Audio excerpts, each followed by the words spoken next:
Hey guys, and welcome to Pheas Airsoft, where today I'm going to explore changing hops for the TK45.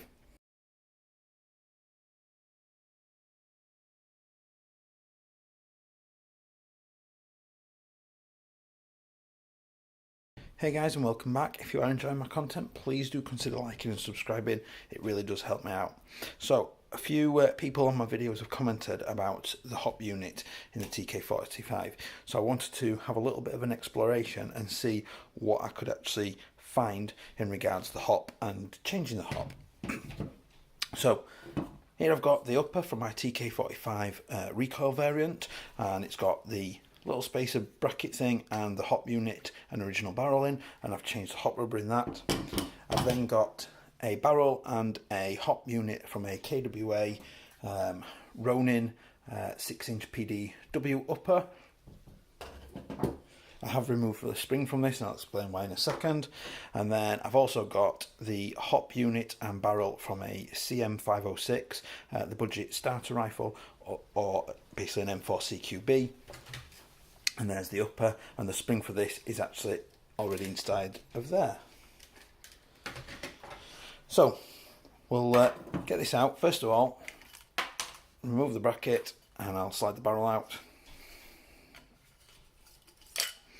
So we've got close to, but not quite the same hop unit as a M4. It looks very similar, very similar, but it's not quite the same. So if I look at the hop unit from the PDW, so this is more of an M4 type, and even from this, you can see it is a little bit different. So obviously we've got the hop adjustment at the front as opposed to at the back like we have on these two.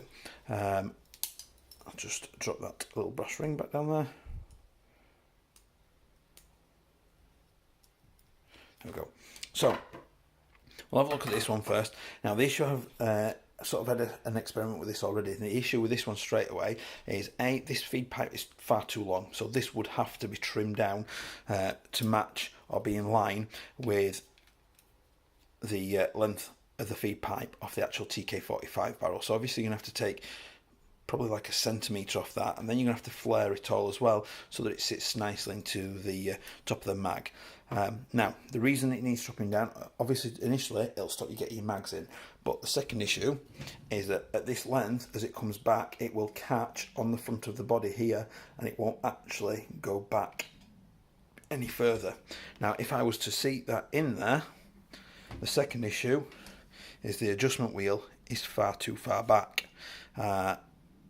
But in theory, it should technically work. Now, you wouldn't be able to use the bracket, but it should technically, in theory, this should work, provided you don't put that in.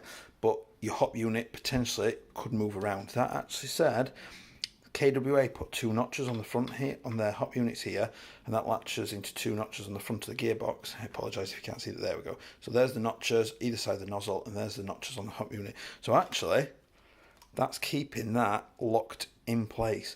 So if I actually had a spare one of these, I dare say it should work. Now the other issue is even pulling the dust cover back, I can't access the hop adjustment. So what I would have to do is I would have to either remove this, or I would have to strip it down, the upper, every time I wanted to adjust the hop, and just split the upper, adjust the wheel, put it back together again. So it's not ideal to have to change it upper or remove this just to mess with your hop setting. That said, it's very similar to pistols. A lot of pistols you have to remove the upper anyway. So that's one, and actually potentially that is maybe the better option. Now, at first I thought this is going to be an issue because this sticks out quite far. Now, if I look at this, if I put these in line, they stick out the exact same length. There's nothing in that. So I know that this is based off an M4 type hop unit. It's the same kind of spacing. And this does not sit all the way back into the gearbox. I'll show you now. So it only clicks in. It only clicks in that first little bit, so those lugs are in place, and that's it. There's nothing else. It doesn't go anywhere else. So it sits like that. So I know the spacing is all good. Okay, so potential there. Next we'll move on to the Keimer style. Now, again, same issue. The feed tube is just far too long, and the adjuster wheel is at the back as well. Also an issue. Now, if you could get a hop unit that's got the adjusting wheel at the front, similar to the TK45's adjusting wheel, then you're potentially onto a winner there. Obviously, you will need to use the spring that came on the TK45 barrel. That's because this spring, this one's off the PDW spring, the 6-inch KWA upper. That spring won't go in and won't let it go in far enough to sit properly, whereas that spring lets it.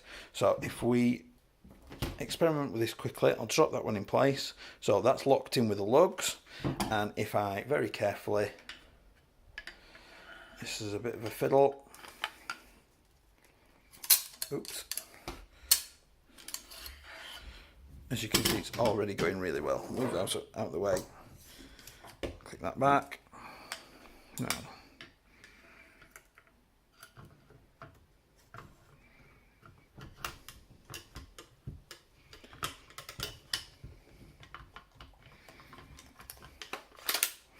there we go.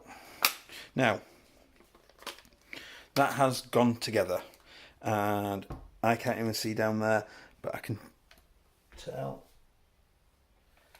that feed tube is definitely too long. Now, just to prove my point with the charging handle, if I pull it back, I've got no hub adjustment wheel there whatsoever. Whereas obviously, the TK45 one sits with it there so I can access it. But there is a potential fix there for people if that's what they want to do. I would possibly recommend that the KWA is the better option, because things like the Keimer doesn't have the notch on the back to centralize it, which means as you're changing mags, this could move left and right, causing you issues changing your mags. Whereas the KWA, that hop unit is going to stay centralized. Now on a normal M4, it's not so much of an issue because these lugs sit into the upper receiver and they lock it in place. On the KW, on the TK45, obviously doesn't have those lugs. It has a centralizing lug on the top, and it has the 2 pegs on the back that keep it locked in place. And then it has this as well to help it centralize and stay in position a little bit better. It limits the movement left and right. So if you could modify a KWA hop from a Ronin series, then which are, I think, relatively easily available, then you could in theory replace the hop unit if yours breaks for whatever reason with something like that. It would just need a little bit of dremeling down initially just to get it to approximately the right length in line, and then just obviously curving off around the edge so that it clicks in nicely into the mag well. The other thing I wanted to show is a few people asked me about the changeable uppers with the KWA Ronin stuff. Now straight away I did try this, but I could already tell if I look. So this is my PDW 6-inch upper, and I'll hold them there like that. There's a real size difference there. There's probably nearly a whole inch extra on the end of the TK45 upper that the M4 variant hasn't got. So though they do look similar, this is definitely longer than this one, so they're not going to fit, and these are closer to generic M4 styles. I have got the upper from the Keimer CM4 and the exact same issue. If I put it in line, there is an excess longer upper on the TK45. I'll get that back out of the way. So it is within the realms of possibility that this could be done, and this hop unit from the KWA could be modified to click in. I'm not saying that you can't get one of these. What I'm saying is that these ones are, the KWA ones are potentially the better choice because they've got the correct lug fittings to sit into the back. I just feel like you're going to have more success fitting one of those than you are a traditional M4 style hop unit. But we'll see what happens. If I do get the time and I get hold of a cheap spare hop unit, I will have a go at modifying one to see if I can get one myself. I will speak to John at JTAC to see if he has any of these laying around, to see if I can basically butcher one up. If I do, I will make a video. Other than that, thanks for watching, guys. I hope you've enjoyed. Please do like and subscribe. It really helps me out. I'll see you next time. Bye.